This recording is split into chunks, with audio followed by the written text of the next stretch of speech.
ఉంటుందంటే చిన్న కవర్లో పెట్టుకొని జోబులో పెట్టుకొని తిరుగుతూ ఉంటుంది. అంటే ఏ పని చేయాలన్నా కూడా ఖచ్చితంగా సెల్ ఫోన్ అనేది మన జీవితంలో ఒక భాగం అయిపోయింది. పెళ్ళం లేకున్నా బాధ లేదు, మొగుడు లేకున్నా బాధ లేదు, లాస్ట్కి తిండి లేకున్నా బాధ లేదు, సెల్ ఫోన్ ఉంటే చాలు. సెల్ ఫోన్ పుణ్యమా అని భార్యాభర్తల మధ్య దూరం పెరిగిపోతూ ఉంది, అన్నదమ్ముల మధ్య ఆప్యాయతలు దూరం అయిపోతూ ఉన్నాయి, ఆడపిల్లలకు పాపం పుట్టిల్లు లేకుండా పోతూ ఉంది, తల్లిదండ్రులకు తిండి లేకుండా పోతూ ఉంది, చివరికి మన పిల్లలకి అమ్మ నాన్న ప్రేమ కూడా కరువైపోతూ ఉంది. ఒక్కసారి ఆలోచించాలి. గతంలో ఈ సెల్ ఫోన్లు లేని సమయంలో వీధి నాటకాలు ఇలాగేస్తే పట్టలు వేసుకొని చాలా మంది అందరూ ఊరంతా కూర్చొని మంచి తినేటోళ్ళట, మా తాతల నాన్నల కాలంలో, మీ కాలంలో. కానీ ఇప్పుడు ఈ నిజామాబాద్ లాంటి లేదంటే మన విజయవాడ లాంటి అలాంటి చోటికి పోయి ప్రోగ్రాంలు చేసామనుకోండి, ఇట్లా ఒక 10 మంది కూడా నిల్చోడానికి ఓపిక ఉండదు వాళ్ళకు. ఎందుకంటే ఫోన్లో ఎవరు ఏం మెసేజ్ పెట్టారు, వాట్సాప్లో ఏం మెసేజ్ వచ్చింది, ఇన్స్టాగ్రామ్లో ఎవరు రీల్ చేసారు, మన ఆలోచనలన్నీ ఇలాగే తిరుగుతూ ఉంటాయి. ఈ సెల్ ఫోను పగలంతా పొలంలో పనిచేసి అన్ని పోను వచ్చినటువంటి ఒక 10 రూపాయలని దాచుకొని తల్లిదండ్రి, ఈ 10 రూపాయలు ఎందుకు దాస్తున్నామంటే నా పిల్లల చదువు కోసం, నా పిల్లల భవిష్యత్తు కోసం, వాళ్ళకి మంచి తిండి పెట్టడం కోసం, మంచి బుక్కులు ఇవ్వడం కోసం అని తల్లిదండ్రులు కష్టపడి నాలాంటి కష్టం నా పిల్లలకి రాకూడదని చెప్పేసి రూపాయి జమ చేసి మంచి మంచి స్కూళ్ళల్లో, కాలేజీలలో వేసి మంచి బట్టలు కొనిచ్చి వాళ్ళు అడిగిన వాళ్ళ కోరికలు తీరుస్తూ కాలేజీ పంపిస్తూ ఉంటే, కొంతమంది పుత్రులు కాలేజీకి వెళ్ళేటప్పుడు తల్లి ఇచ్చే లంచ్ బాక్స్ అన్న మర్చిపోతున్నారు, కానీ సెల్ ఫోన్ మాత్రం మర్చిపోతలేరు. అవునా? 10th క్లాస్ అయినా సరే, 8th క్లాస్ అయినా సరే, ఎవరైనా సరే ఈ సెల్ ఫోన్ లేకపోతే కాలేజీకి వెళ్ళాలని కూడా మొండికేస్తూ ఉన్నారు. అలాంటి పరిస్థితి. ఈ సెల్ ఫోన్ వచ్చిన తర్వాత ఎన్నో అనర్థాలకు దారితీసింది, ఎంతోమంది జీవితాలు నాశనం అయిపోతూ ఉన్నాయి, ఎంతోమంది ఆత్మహత్యలు చేసుకుంటూ ఉన్నారు, ఈ సైబర్ క్రైమ్ కూడా చాలా ఎక్కువ అయిపోతూ ఉంది, పెరిగిపోతూ ఉంది. ఇలాంటి ఎన్నో రకాల ఇబ్బందులు పడుతూ జీవితాన్ని పనంగా పెడుతూ ముందు సాగిపోతున్నాం. దానికి కారణం సెల్ ఫోన్ మాత్రమే.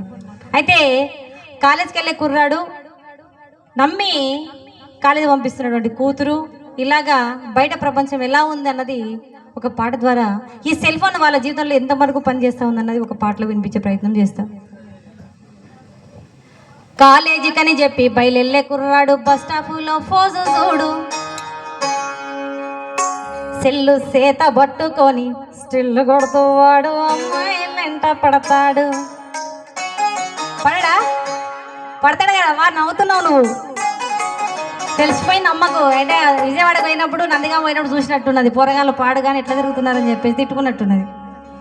కాలేజీకని చెప్పి బయలుళ్ళే కుర్రాడు బస్ స్టాపులో ఫోజు చూడు, సెల్లు సేత పట్టుకొని స్టిల్లు కొడుతూ వాడు అమ్మాయిలంట పడతాడు. మార్నింగ్ సినిమాకు రమ్మంటూ వాడు సెల్లులో మెసేజులే పంపుతాడు. అయ్యో విలువైన కాలాన్ని వెలిగించే చదువుని గంగలో కలుపుతున్నాడు, విలువైన కాలాన్ని వెలిగించే చదువుని గంగలో కలుపుతున్నాడు. వీని నమ్మి చదివించేటి కన్నోళ్ళ చెల్లి కుంగలో తొక్కుతున్నాడు. ఆలకించండి రారింగుటోను, మళ్ళీ సౌకర్యం ఉన్న సెల్ ఫోను, వాడే తీరు మాత్రం మారితేను మన డుక్కు హరిశ్చంద్ర కాటి సీను. ఆలకించండి రారింగుటోను, మళ్ళీ సౌకర్యం ఉన్న సెల్ ఫోను.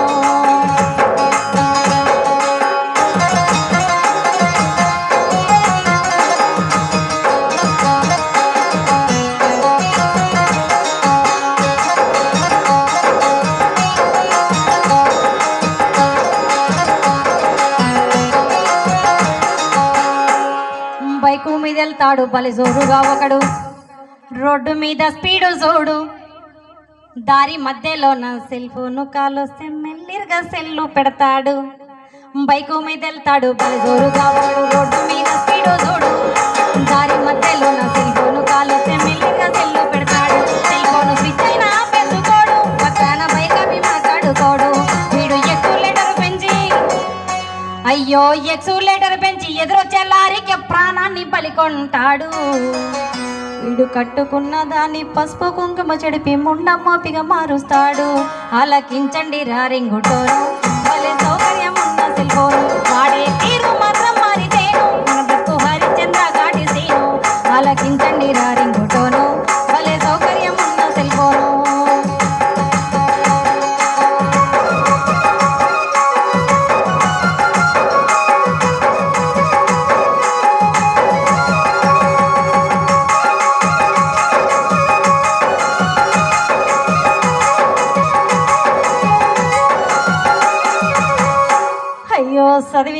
నేడు మతిపోయినట్టుంది ఆడబిడ్డల తీరు నేడు ఆ పక్క సందులోన గంటల తరబడి సెల్లు ఫోను సొల్లు చూడు అయ్యో చదివించితే నేడు మతిపోయినట్టుంది ఆడబిడ్డల తీరు నేడు ఆ పక్క సందులోన గంటల తరబడి సెల్లు ఫోనులు సొల్లు చూడు అమ్మాయి ముసి ముసి నవ్వుల్ని చూస్తే వాళ్ళకంలో ఊలో పడ్డట్టు ఉందే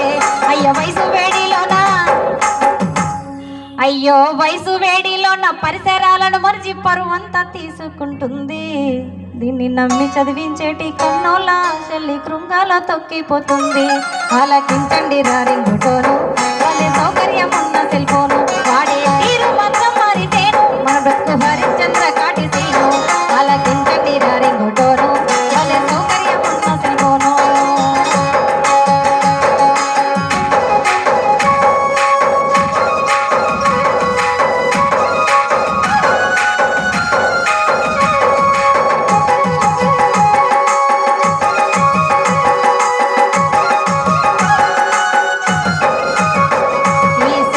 పుణ్యాన యువతరంలో నడత పెడదారి పట్టిపోతుంది బాత్రూముల్లోన వీడియో సెల్లుతో ఫోటోలనే తీస్తుంది ఈ సెల్ ఫోన్ పుణ్యాన యువతరంలో నడత పెడదారి పట్టిపోతుంది బాత్రూముల్లోన వీడియో సెల్లుతో ఫోటోలనే తీస్తుంది ఆడోళ్ళ మాన మర్యాదలు తీసి ఆత్మహత్యకు పరిగొల్పుతుంది అయ్యో దూరాల్ని తగ్గించి చిటికేలో కబురపే సాధనముర్రా సెల్లు ఫోను దూరాల్ని తగ్గించి చిటికేలో కబురపే సాధనముర్రా సెల్లు ఫోను విపరీతాలకు దారి తీసేటి మనసును అదుపులో పెట్టుకుంటేను ఆలకించండి రారింగుటోను భలే సౌకర్యం ఉన్న సెల్ ఫోను వాడే తీరు మాత్రం మారితేను మన బతుకు హరిశ్చంద్ర కాటిసీను ఆలకించండి రారింగుటోను భలే సౌకర్యం ఉన్న సెల్ ఫోను ఆలకించండి రారింగుటోను భలే సౌకర్యం ఉన్న సెల్ ఫోను ఆలకించండి రారింగుటోను భలే సౌకర్యం ఉన్న సెల్ ఫోను ఆలకించండి రారింగుటోను భలే సౌకర్యం ఉన్న cell phone. Thank you.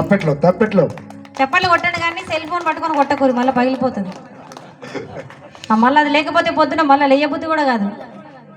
Thank you. Fans గా పెరిగిపోయారు మా గ్రామంలో. Thank you. మా గ్రామంలో గుడిమెట్ల గ్రామం గుడిమెట్టు ఫస్ట్ మెట్టుగా రాయించి ఫస్ట్ ఇట్లా అడుగులు